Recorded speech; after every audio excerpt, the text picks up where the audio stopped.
বিহারীলাল চক্রবর্তী হলেন বাংলা ভাষার একজন কবি। বাংলা সাহিত্যের প্রথম বিশুদ্ধ গীতিকাব্য কবি হিসেবে তিনি সুপরিচিত।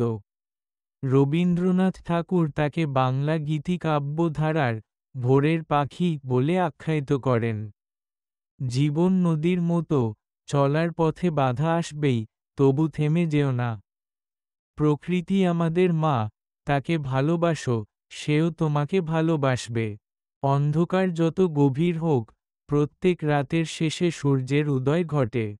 যে অন্যের জন্য ভালো কাজ করে, তার জীবন আপনা আপনি সার্থক হয়। মানবতার সেবা করাই ঈশ্বরের কাছে প্রার্থনার সর্বোত্তম পথ। দুঃখ জীবনের অংশ, কিন্তু তার মধ্যেই সুখ খুঁজে নেওয়া প্রকৃত জ্ঞান। দুঃখ জীবনের অংশ, কিন্তু তার মধ্যেই সুখ খুঁজে নেওয়া প্রকৃত জ্ঞান। জীবনের প্রতিটি মুহূর্ত উপভোগ করো, কারণ তা আর ফিরে আসবে না। ভিডিওটা ভালো লাগলে একটা লাইক ও সাবস্ক্রাইব করে দেবেন।